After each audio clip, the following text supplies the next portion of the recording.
Le Seigneur soit avec vous. Et avec votre esprit. Évangile de Jésus-Christ selon Saint Jean. Gloire à toi, Seigneur. Au cours du dernier repas que Jésus prenait avec ses disciples, quand Judas fut sorti du cénacle, Jésus déclara: « Maintenant le Fils de l'homme est glorifié, et Dieu est glorifié en lui. Si Dieu est glorifié en lui, Dieu aussi le glorifiera. Il le glorifiera bientôt. Petits enfants, c'est pour peu de temps encore que je suis avec vous. Je vous donne un commandement nouveau. C'est de vous aimer les uns les autres. Comme je vous ai aimé, vous aussi aimez-vous les uns les autres. À ceci, tous reconnaîtront que vous êtes mes disciples, si vous avez de l'amour les uns pour les autres. » Acclamons la parole de Dieu. Louange à toi, Seigneur Jésus.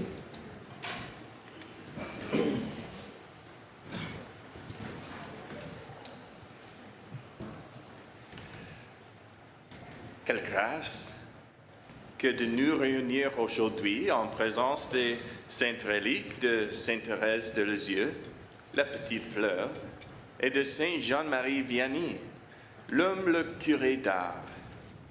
Deux saints dont la vie est devenue une icône de l'amour vocationnel et du zèle missionnaire. Leur présence parmi nous aujourd'hui n'est pas seulement symbolique.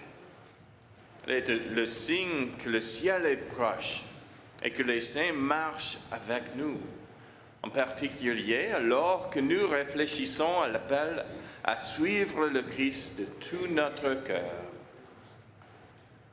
Dans notre première lecture, Paul et Barnabas retournent dans les églises qu'ils ont fondées. Et quel est le cœur de leur message?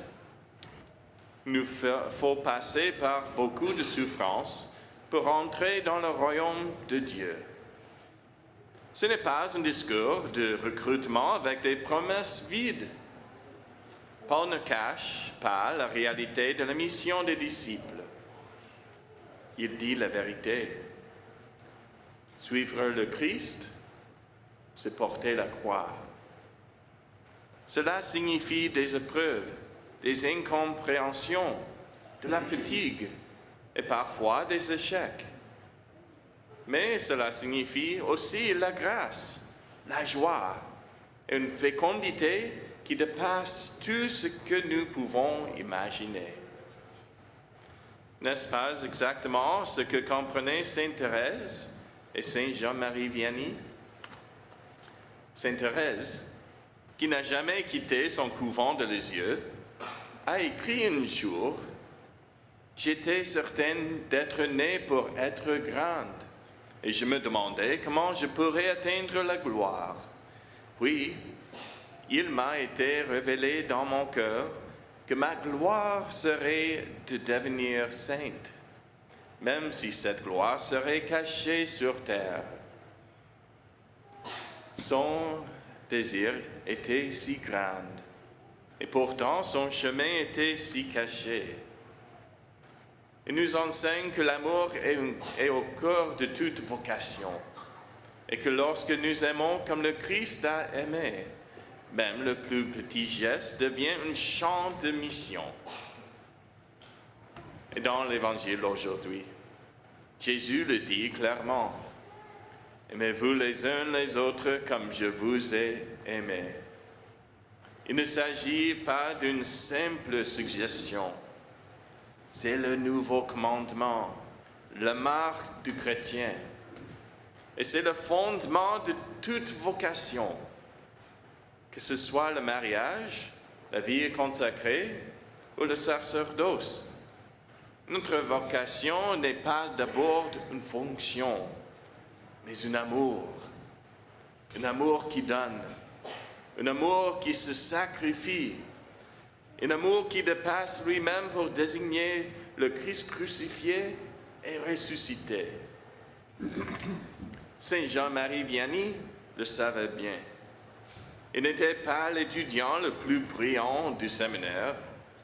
Selon les critères humains, il n'aurait pas été choisi pour accomplir de grandes choses. Et pourtant, il a transformé une petite vie spirituellement désolée en un lieu de pèlerinage. Pourquoi? Parce qu'il aimait. Il aimait son peuple d'un cœur sacerdotal.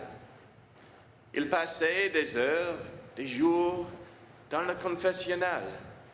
Il jeûnait, il priait, il combattait le diable. Et à travers sa faiblesse, Dieu a manifesté sa force.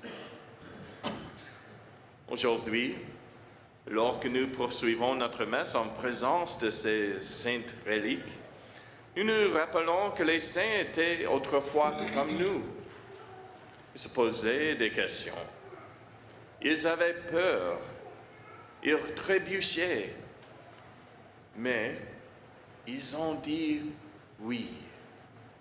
Oui à l'amour. Oui à la mission. Oui à Jésus. En tant que directeur vocationnel, je parle souvent avec des jeunes qui sont inquiets, qui prient, qui se demandent ce que Dieu attend d'eux. Et je leur dis ceci. Vous n'avez pas besoin d'avoir toutes les réponses, mais vous devez faire confiance à celui qui a les réponses. Le cheminement vocationnel n'est pas une question de perfection, mais d'abandon. Il s'agit d'être ces petits comme Thérèse, pour laisser l'amour de Dieu grandir en vous. Aujourd'hui, à la lumière des Écritures et en présence de ces puissants intercesseurs, je vous invite à vous poser les questions suivantes. Où Jésus m'appelle-t-il à aimer plus profondément? Où me demande-t-il de prendre des risques, de faire confiance, de le suivre? Qu'est-ce qui m'empêche de dire oui? Que vous soyez en train de discerner votre vocation, d'approfondir votre engagement actuel ou simplement en quête d'un renouveau dans votre cheminement avec Dieu, écoutez à nouveau les paroles de Jésus. À ceci, tous reconnaîtront que vous êtes mes disciples, si vous avez de l'amour les uns pour les autres. Cet amour est votre vocation. Et c'est à partir de cet amour que Dieu vous enverra. Sainte Thérèse nous enseigne la puissance de petites choses faites avec beaucoup d'amour. Que Saint Jean-Marie Vianney nous donne le courage d'être fidèles dans notre faiblesse. Et que Jésus, le bon pasteur, continue à appeler et à guider chacun de nous sur le chemin qui mène à la sainteté et à la joie.